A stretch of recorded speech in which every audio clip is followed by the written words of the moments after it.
James Gunn's The Suicide Squad has hit HBO Max and theaters. All three of us have seen it. I've already done my official little review for it earlier. What'd y'all think? You did your official review earlier? For the news. I was on Friday. Okay. Sorry. Yeah, when I had the fever. Oh, by the way, I was going to tell you, but when you texted me saying, go to the doctor, the fever and everything else was due to I stepped in an ant bed. Oh, God. I'm allergic to bees, but I was having some sort of reaction to all of that. Man. So it wasn't COVID related. It's also why Denise...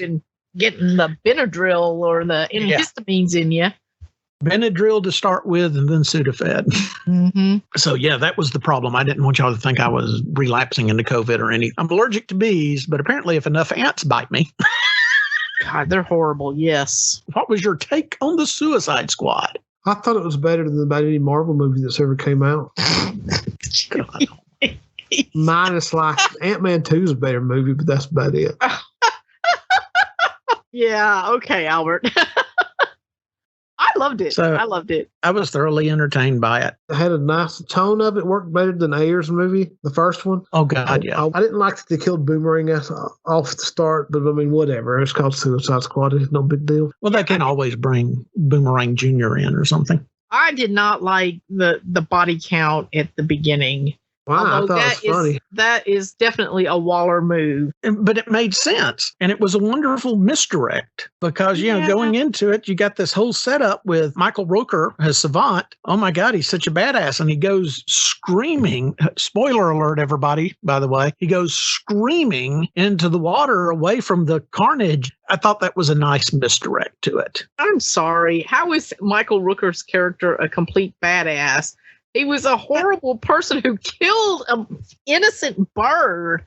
That was his complete... Yeah, that was badass. That was horrible. Well, a relative of the bird got revenge there. That's true. That's true. He was being set up as this typical Michael Rooker type character. He can kill with a rubber ball. My God. I've got to say this out of the gate. We've gone through 1, 2, 3 movies with Margot Robbie as Harley Quinn. And finally, we found a director that lets Margot Robbie be Harley Quinn. What are you talking about? That Birds of Prey movie was hers. Yeah, I know. But this was such a far better performance as Harley Quinn than anything I've seen. Yeah, I mean, but they had a better director. Too much feminism in Birds of Prey for Stan. Now, wait a minute. Why am I getting accused of all this? I am not anti-feminist at all. That was just a bad movie.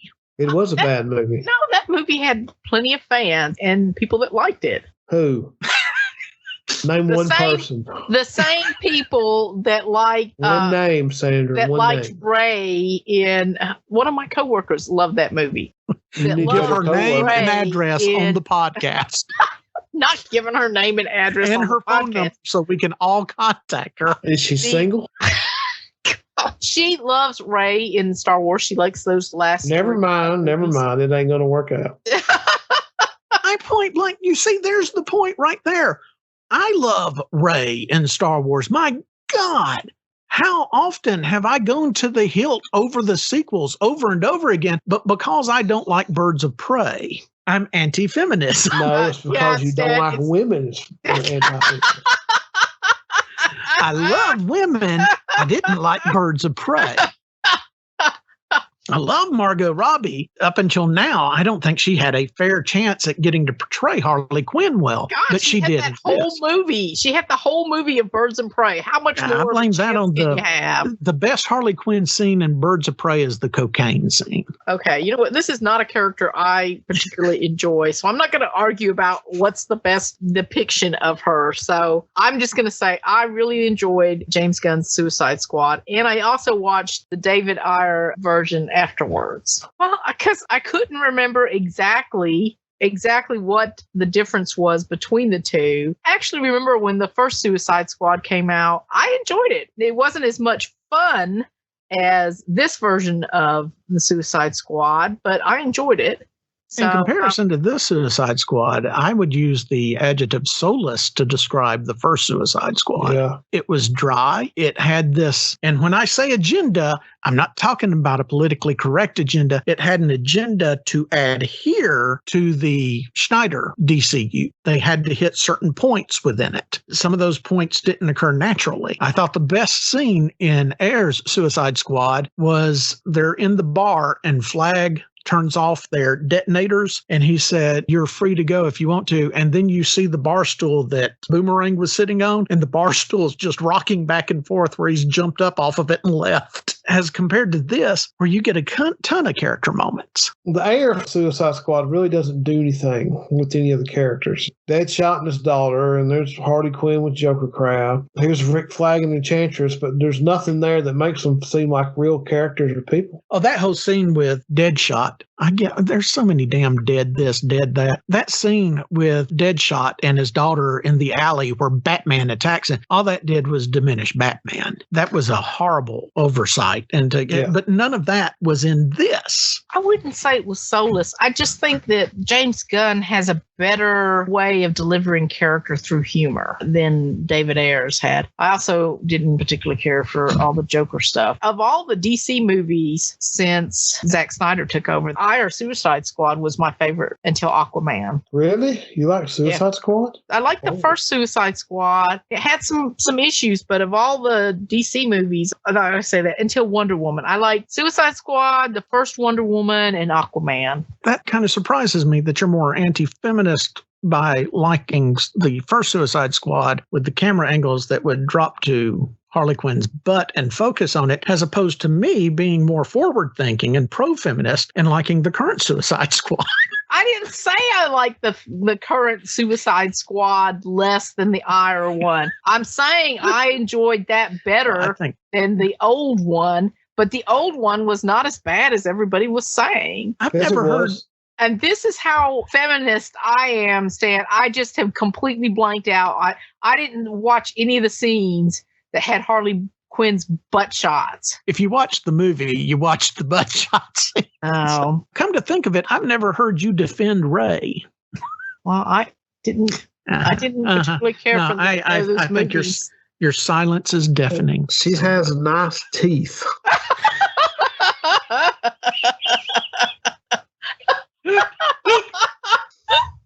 All right, let's break down right along here. Well, like you said at the beginning of this movie, it sets up that situation that you didn't like with the death toll. But you also said that is death toll. Yeah, racked up the death toll. But you also said that is definitive Amanda Waller, and it is. Yeah, it's definitely an Amanda Waller move. I will say that I think Amanda Waller would make those kind of decisions, but in the old Suicide Squad, my God, she wiped out her crew. That was not very Waller-like because that was. Why would she do that? There was no need to do that. Whereas this, obviously, the strategy was to spin these Suicide Squad members to get the real squad in. And the other was like, these were all FBI agents that were working with you. And there's absolutely no reason y'all all couldn't get on the damn helicopter. I just thought that was, well, let's just show how badass / ruthless Waller is by having her kill her own FBI crew.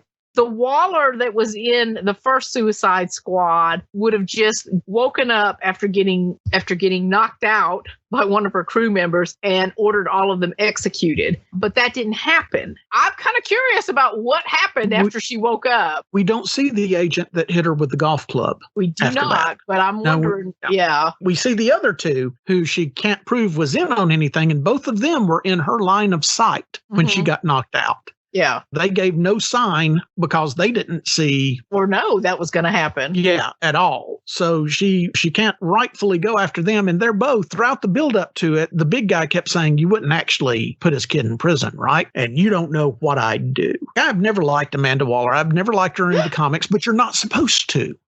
I loved Amanda Waller in the comics. Yeah, she's a great character. She's a great character in as much that you're not supposed to like her. No. Oh, okay. I'm supposed to be okay with the way she let Maxwell Lord and that machine control the Justice League while it suited her? Or the way she handled the invasion? Or the secret she dangled over Batman? You see, in the movies, she's much more her core self. Every time she shows up in the comic, she's not as bad as she is in the movies.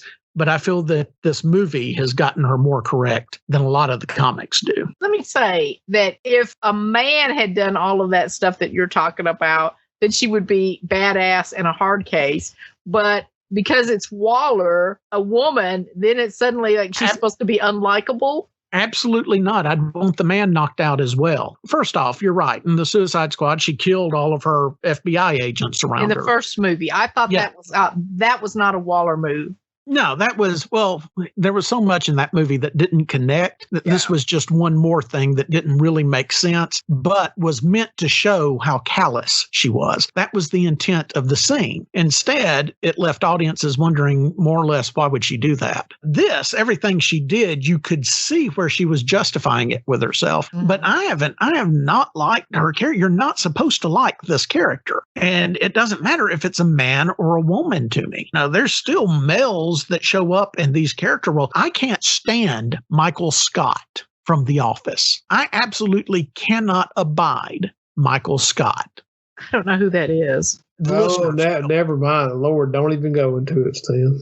Yeah, the listeners will know who that is. If somebody took a golf club to his head in one of the scenes that he's performed in the sitcom The Office, where he really needed a golf club to the head, I would be the first standing and cheering. And Michael Scott is no Amanda Waller. He's far beneath her capability and range, but I'm just using him as an example to the audience to say, I can't stand him. So you can imagine how I feel about Amanda Waller when she's playing with people's lives. Well, no, I can't because I don't know who Michael Scott is. But anyway, Amanda Waller. Jesus, the audience does, Sandra. The audience does. She watches 500 TV shows of Sherlock and won't watch The Office. She knows everything about who's on Downtown Abbey. Yeah. Downtown Abbey. God. Downtown Abbey. Jeez. I just Downtown Abbey. So wrong. Downtown Abbey is the story of a hooker with a heart of gold. It turns out to be the heir of a British Empire. God. I don't know what y'all are talking about. Neither do we. Sandra loves Downton Abbey, by the way. What I was going to say is I love Marvel's Nick Fury. I do too. I like both the comics Nick Fury and I like the movie Nick Fury. I don't like Nick Fury Jr., but I love those two characters. Amanda Waller is the DC version of Nick Fury, and that's why I love her. Except Nick Fury has never killed S.H.I.E.L.D. agents that were benefiting him, helping him, or that it was immoral for him to kill. He's never made a step like that in the MCU. Well, that's what I'm saying that was out of character. That one scene when Waller did that in the first movie, I was, that's not something Waller would do. Why would she do that? I think Viola Davis is awesome. Yeah, she's a great actress. She plays Waller great. That one scene is not what I consider a Waller scene. And I kind of blow that out. I mean, I kind of like throw that to the side when I think of the DC Universe, Waller, and the comic book. I guess maybe it says something about me that I really enjoy reading those characters, Nick Fury and Amanda Waller. And so I kind of see them as the same. Nick Fury is not as morally in the gray. He's in the gray, but he's not as morally in the gray as Amanda Waller is. Amanda Waller blackmails people using their children in the comic book, in the animated series, and in the movies. Nick Fury has never gone up to Hawkeye and said, you're going on this mission or we kill your daughter or we send your daughter to prison or anything like that. He's morally in the gray, just by the nature that he's a spy and the head of S.H.I.E.L.D. But Waller's out and out cruel. I don't think Waller's cruel. I think Waller does what she feels is necessary in dealing with these villains that she is trying to get to do what she wants her to do. It's a justification that she makes justifications that Nick Fury would never make. I think Nick Fury is a lot dirtier than what you're saying. I've never seen Nick Fury. No, Nick Fury's more of a rank and file type person. He understands. What the heck? Nick Fury is not a rank and file person. He's running S.H.I.E.L.D. Which makes him a rank and file person. He's head of S.H.I.E.L.D. He went off the grid. They were about to nuke New York. In the Avengers movie, Waller would have said, I wholeheartedly agree, Council. Let's nuke Manhattan. And while we're at it, can we get New Jersey and Massachusetts as well? Whereas Nick Fury did everything he did to prevent it. Now, that's the difference. Amanda Waller would have hit the red button, whereas Nick Fury was trying to stop it. That's comic book version. That's her version. I mean, it all depends on who's writing her, because she has had some nice moments. But the nice moments don't make up for blackmailing Batman with his own son. That happened in the animated series. What did we think of Bloodsport and Peacemaker? I thought it was good. As I was watching this movie, I kept thinking of all these characters you're going to make a movie with Peacemaker. What the heck? Why wouldn't you? Oh, you're going to have an ongoing series on HBO Max ongoing with Peacemaker. Series, yeah. Well, I could not believe that was the character they picked out of all of these people to do more with. Margot Robbie is a little too expensive. Am I right on this or not? You couldn't kill Mungal with fire, could you? Not the comic book version, right? No, not like that. Not like they did in the... None of that would have affected her when she jumps up and grabs the helicopter. Yeah. What is she to Mongol? Sister. Oh, is that what she is? Maybe, sister? I don't know. I thought it was her daughter, but Maybe it was. There's Mongol.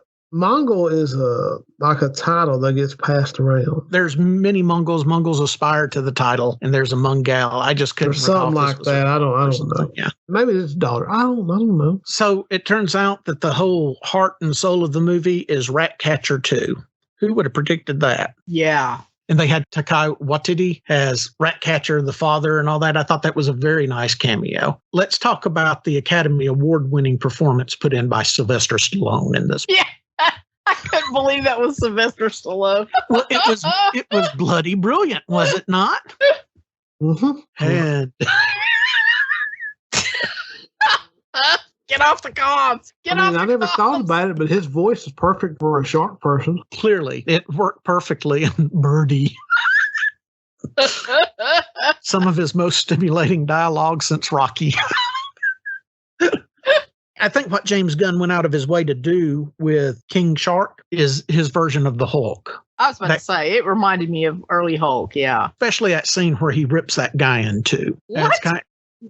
Did you not see that, where he rips the soldier in half? I saw that, but that's not what I was talking about. I was talking about Birdie, you want to be Hulk's friend, that kind of stuff. We can go back and forth on that and say, okay, this is early 70s Hulk, but I think he was demonstrating what you could do with a character like the Hulk in a rated R movie. Just unabashedly have him smash, have him tear through things. King Shark was eating people. That was pretty cool, or funny. It was pretty funny. That's how he got away with most of the violence in this, is that a lot of the violence was humorous. And when you can cloak it in humor, the ratings board is willing to overlook a lot. I do want to say that Starro was a complete surprise to me because I've been keeping away from all the spoilers. So I was like, holy cow, look at Starro! Yeah. They didn't change him, him up or anything. It's just straight up. It's just Starro from the comics. That's right. Unapologetically. Which makes Snyder even a bigger hack than what he was for not putting that squid in that Watchmen movie. Yeah. Well, saying that, yeah, I agree. While we were watching it, my wife said Starro looked kind of cheap, and I said, no, look at him. Look at him, pay attention. They put more money towards Starro than they did. They put a lot of money on Starro. I thought he looked fantastic. What you're looking at here is James Gunn going out of his way saying, no, I want the Starro from the comic book. I don't want to conceptualize this to death. I want the giant starfish that spews out other starfish that controls people. Peacemaker. Is that like slang for asshole? Also, yeah, it is that. No, it is not. King Shark. And yes, King Shark, that is your hand. And he nods his head.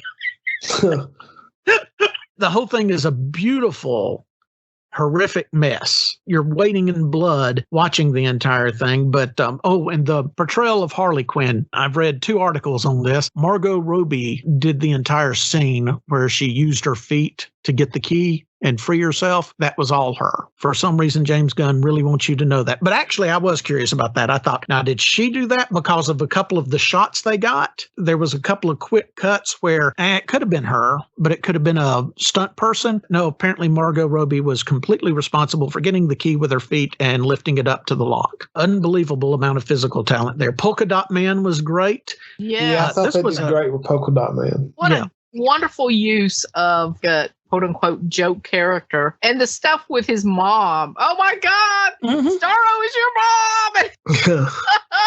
I'm a superhero. I'm a real live superhero. I hope they put Beard Hunter in one of these movies. Oh, man. Well, of course, James Gunn will want to come back and do another. I am not a personal fan of James Gunn. Credit where credit is due. The man can direct, and the man knows how to write a movie script, and he knows how to deal with original material from the comic books. He's outstanding. He's very talented in that regard. I cannot wait until Weasel shows up in the Peacemaker HBO Max series. Which I'm looking forward to.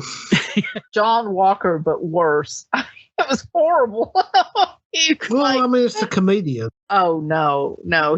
He technically, yes. The comedian was based on Peacekeeper. Yeah. Am I saying that right? Peacemaker? I'm sorry, Peacemaker. The comedian was based on Peacemaker, but the two different interpretations of the character, this Peacemaker seemed to have a small bit of justified remorse within himself than does the comedian. You never see remorse from the comedian. Well, the comedian is pretty much a nihilist. Peacemaker thinks he's a patriot. Peacemaker's forgotten. He's forgotten country. Yeah, he's far closer to John Walker than comedian. And definitely. Yeah, I really wish they hadn't killed Captain Boomerang and Nathan Fillion's was just character. To let you know anything could happen. I wish they hadn't killed Rick Flag, Captain Boomerang, and Nathan Fillion. Rick Flag death was just heartbreaking, literally. Yeah. Like I said, there's something about James Gunn's direction, or maybe it's the script. I don't know who did the script. The characters are far more realized, even though they're humorous about a lot of things, than they were in that first Suicide Squad movie. Oh, yeah. But I think that was a complete waste of Nathan Fillion. That character, I hope, survived. James Gunn has his favorites. Of course, his brother shows up in everything, but his brother's also an accomplished mime actor. One of the ones in the suit. He's wearing the motion capture suit for Rocket Raccoon and for Weasel, but he's also a great stand-up actor for those scenes. The pirate in Guardians of the Galaxy, and in this, he was Calendar Man for a moment. James Gunn has that crew he likes to work with, and Nathan Fillion is part of it. Nathan Fillion was in the first Guardians. You just didn't see him because he was covered up with makeup. Michael Rooker, Sean Gunn, Nathan Fillion, all of that is James Gunn's crew. I think James Gunn wanted to use Deadshot and Will Smith, and there was some scheduling conflict. But do you think that would have been better than, I think Bloodshot, Idris Elba was a better choice myself. Honest to God, if they had brought him in and called him Deadshot, I would have applauded the decision. Rather than Will Smith, yeah. Scheduling conflict. Will Smith is not coming back to this due to what happened in the first Suicide Squad. Will Smith wanted to come back to Deadshot. I don't know. I understand it. He was filming something else and couldn't do it. That's why they didn't. That's why Idris didn't play Bloodshot. Deadshot. Well, we'll let him play, Bloodshot or whatever. So okay, well that makes sense. I just assumed he probably didn't want to do it. I would have liked to have seen him. I like Will Smith. I like to see Will Smith succeed. However, it wouldn't have hurt my feelings at all had you called Idris Elba Deadshot. When they casted Idris, I was hoping they'd make him Bronze Tiger, but I'll take what they gave him. Yeah. Bronze Tiger is younger than Idris, isn't he? Yeah, it's a movie. Who cares? There's just something about that scene where the floors start collapsing out from under him. Boom, boom, boom, boom. Then finally, that final stop is he's standing there in that pose. That was brilliant on James Gunn's behalf. He got the damn superhero landing in without actually having to do the superhero landing. Yeah. That was brilliant. That was a new way to do something that's done in every movie. And then Cena's eyes meets Elba's eyes. That was just beautiful. Would I have rather seen Will Smith in it? No, not now that I've seen Idris in it. I'd rather watch Idris Elba in this role as a character that, to be honest, I had completely forgotten existed. until this movie than I would Will Smith as Deadshot. No offense to Will Smith. Here's an example of the difference between the two movies. Hopefully I'm telling this right. In the Heirs movie, they had to show Deadshot, Will Smith's Deadshot, doing all these things with his guns to get across that he was... He's Deadshot. Yeah, they actually showed him doing an assassination, and then they showed him doing some stuff with his gun to show what a badass he was. All James Gunn had to do with Idris Elba was say Idris Elba's Bloodshot, who I had no idea who that character was. He put Superman in the ICU with a kryptonite bullet. Yeah. And that was it. I mean, that's why he's under arrest. That's why he's in prison. Yeah. As he put Superman in the ICU. Yeah, one line. In the first movie, you're watching Will Smith in one scene where all it's doing is establishing that Will Smith can shoot. He's Deadshot, and this is what Deadshot does. It's not relevant to the overall story or anything else. It's just establishing his power. You got that one line that establishes who Idris Elba is in the Suicide Squad, and then you've got that scene between him and Peacemaker as they walk through the village, out shooting each other. Mm-hmm. Who's got the bigger one? That was a great scene. That really was. You managed to further both of the characters. You managed to have them bond in sort of a way that led you away from what the conclusion of the movie was going to be. You've got these really cool sight gags at the same time, all while furthering the story. You didn't have to stop the story to show him hit targets or anything. Hats off to James Gunn. He's a great director. He's a great storyteller, so far as these characters are concerned. In conclusion, are you looking forward to James Gunn returning to Guardians of the Galaxy or another Suicide Squad after this? Which would you prefer? Guardians of the Galaxy. Why is that? Because I'm a Marvel zombie. Suicide Squad, but I think what they should do with Suicide Squad is every movie should just have a different director, and you let the director make their type of movie with it. That's a good idea. I'm pretty sure that James Gunn is doing the next Suicide Squad. Yeah, I'm sure he is too. They're not. I would imagine so. That they're talking like he's got more stuff lined up, maybe for Warner Brothers on this end. But as far as an actual Suicide Squad movie, they haven't said anything. I can see him coming back. They're not going to let this go. They've got critical acclaim, and I think HBO Max is benefiting greatly, even though the box office is not. But the box office performance is due strictly to all the talk of the Delta variant of COVID. They are not to be held accountable for what Suicide Squad Well, I mean, did if you think about it, this is a very rare time where studios are not paying as much attention as box office as far as whether or not they continue to do something. Because they know that's beyond the movie or their control to make the money there. That goes all back into what we were talking about with the Scarlett Johansson situation. The contracts will have to be renegotiated or negotiated with this in mind from now on. This is just where we are, but this is a screaming success. Don't let anybody under the age of 15 see it.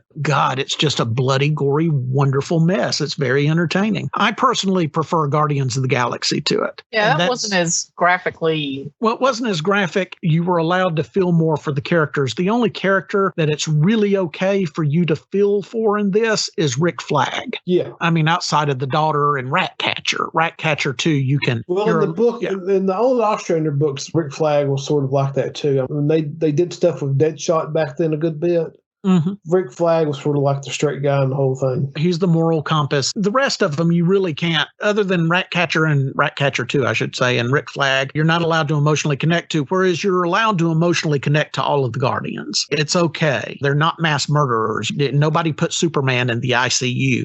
God, I ought not say this, but I did get a little bit of satisfaction out of seeing Pete Davidson killed. Pete Davidson. He's the one that sold him out on the beach. You know, he put his hands up and said, "Hey guys, I'm here." Yeah. And then got his face shot off. It's him. Yeah. I don't know why that guy annoys me, and I shouldn't. Because he's an annoying actor, an annoying comedian. I'm not familiar with his character. Was it a throwaway character like? Yeah, Blackguard. I mean, tell me what his power base is, because I can't. I don't know any of these characters that were used. Yeah, around. By the way, let's clear this up. There is no way that Javelin's javelin is actually the sword of destiny. Harley Quinn is supposed to be the sword of destiny. Oh God, this kept getting Alex Demetrius and Alonzo were bringing this up, hitting us up with this, hitting the podcast up with it. No, it's not the sword of destiny. No, that javelin is not Spear of Longinus. Yeah, I'm sorry, sword of destiny. Damn. So it's the Spear of Longinus. Yes. That was stabbed into Christ. No, that's not what the javelin is. It was simply a javelin. Am I right? I didn't write the movie. In that one scene with Harley Davis. Harley Davidson. In the scene, Harley Quinn, that one big long action shot with the javelin, I loved that he had the imaginary flowers and birdies exploding behind her. Okay, that's what I'm talking about. That's what she sees in her head in the comics when she commits egregious acts of violence. And this was beautiful. That was a beautiful way to do two things: to cut down on the bloodletting so they can maintain their R rating. Also, to illustrate what's going on inside that character's head, why this character is insane. I thought that was a beautiful illustration of that. Mm-hmm.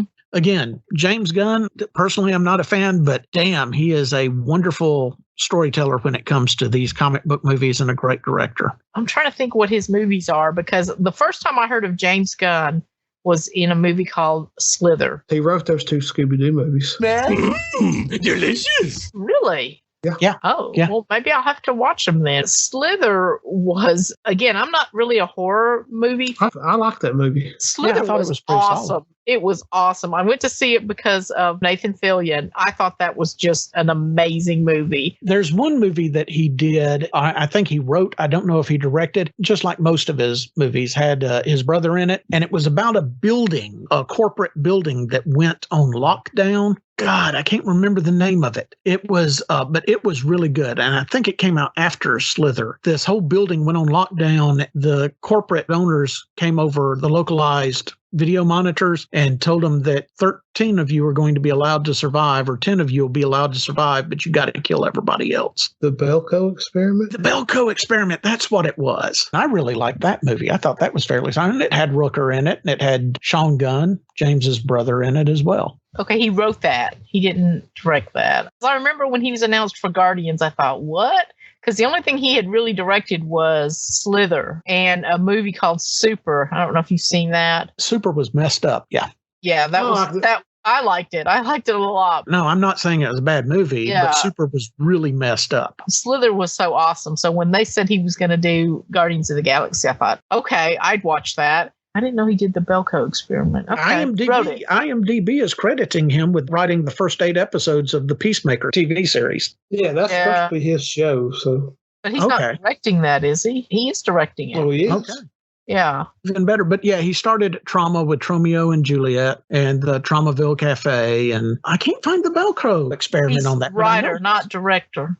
On the Belko Experiment? Yeah. Okay. He really hasn't directed that much, but apparently he's written several things. 13 Ghosts. I didn't know that. And he did the Dawn of the Dead. Now, somehow I knew that. Okay. But overall, yeah, I think it's a great movie. I think this is a great new direction for the DC cinematic universe. If they're going to tie them in together, completely ignores anything that came before. Harley still knew Flag, so there was still an established relationship there, but we didn't have to check things off. And it felt to me like they're freeing up the DC universe from the Schneider stuff. They need to. Going forward, this is going to be promising. There's a lot of great things coming up, I feel, for Warner Brothers once Discovery. I think between this, Shazam, even Aquaman and Wonder Woman, that they are moving away from the Snyderverse. Well, most of the movies you mentioned are, for the most part, movies where the director and the actors were allowed to sort of do the movie they want to do. Right. Yeah. Like, I mean, their continuity, they're loosely tied together. But they've sort of let the people that made the movie make the movie they wanted to make. Right. Yeah. They weren't stuck in a very dark universe. It wasn't all grim. You know what I'm saying? Yeah, it wasn't Joker talking about giving Batman a reach around at the end of the apocalypse grim. That was, God almighty. I don't know how anybody thinks that's a good idea. Shazam, for instance. Shazam was completely free and total of itself, and then they had the little post-credit scene with somebody in a Superman suit walking in, which was... It was a cardboard cutout. No, it wasn't. It was a body. It was. Not a card, but he was moving. No, it was a cardboard cutout. Wasn't a cardboard cutout. But Shazam was mentioning the superheroes, like Batman. He had a bullet, or he had a batarang, and bullets that bounced off Superman, and so on and so forth. And that was all cute. Was a way of connecting without connecting. Wonder Woman, the first Wonder Woman, had the benefit of, at the beginning, they connected it to the stuff we saw in Superman versus Batman. But then the rest of it is a flashback to her past, where none of the other superheroes are. So we don't have to connect it there. They had carte blanche with it. The second Wonder Woman, I've tried watching it again. The second Wonder Woman seemed like, due to the delays and everything, they had too much time to work on it. Yeah. We kept messing with it. Yeah. So anyway, moving on. And the more time that passes, the more I find Aquaman acceptable. I enjoyed Aquaman for the scenery. I mean, the story. It is a gorgeous movie. Yeah, the story dragged along a little bit too long. It was good for what it was. And Shazam was a very heartwarming, good superhero movie. It's also a Christmas movie.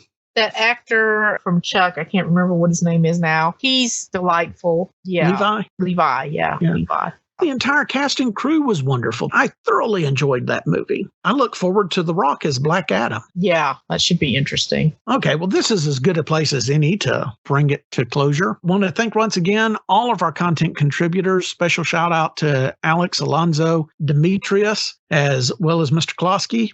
Thank you all very much. Again, thank you to our sponsor. We want to go out of our way. IVIWatches.com is reestablishing itself. Anything in their current inventory, you can enter the code KINGDOM and get 40% off right now. They've got big things coming, so take advantage of this. Kingdom's code is now worth 40% off at IVIWatches.com. So swing in there, help them clear inventory to bring you even better service, even better watches. That's IVIWatches.com. Thank you again, of course, most importantly, to all of our listeners. Y'all give us wonderful numbers. We are very, very grateful for that. We're very grateful hearing from you. Continue to let us hear from you. Kingdom Casts, CASTS at gmail.com, Kingdom Comics at gmail.com, Kingdom Casts and Kingdom Comics on Facebook, Instagram, and Twitter. Follow us. Let us hear from you. Let us know what you're thinking about the movies, the TV shows. What do you want to hear us talk about? We'll talk about anything except Scarlett Johansson. We're done with that. And Mulan. We're done talking about Mulan too. But outside of those two subjects, we'll talk about anything else. So continue. You notice both of those are women. I don't want to hear anything else about Oscar Wilde either. We're done with him.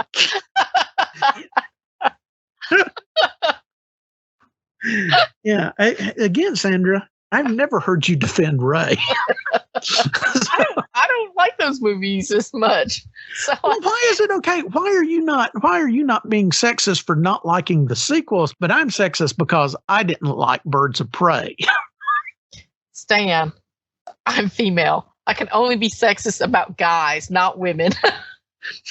Not necessarily. No. We don't be sexist about other women.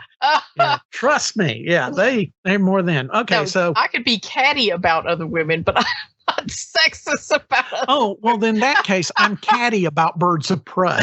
No, you aren't. You're a guy. I didn't like the story. I didn't like the direction. I didn't like the portrayal of the characters. Stan doesn't like Birds of Prey's strong vaginal powers.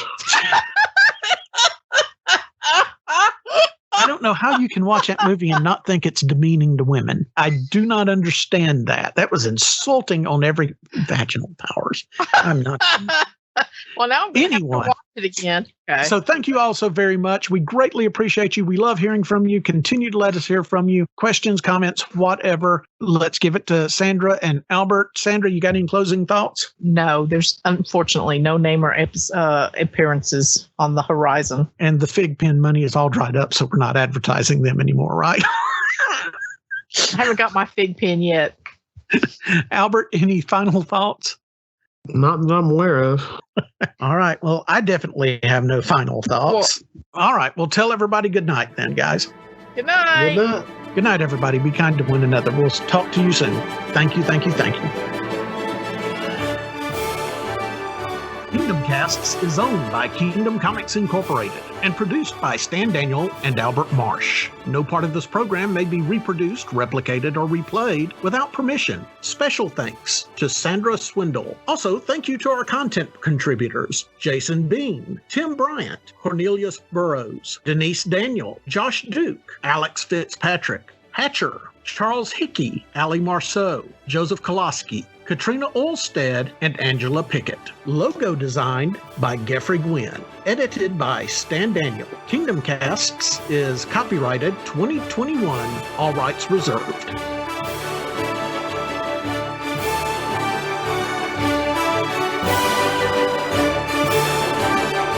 Plus, we learned something about Werner Herzog. Plus, we learned something about Werner Herzog. Oh my God, I was just saying it. Plus, we learned some interesting things about Werner Herzog.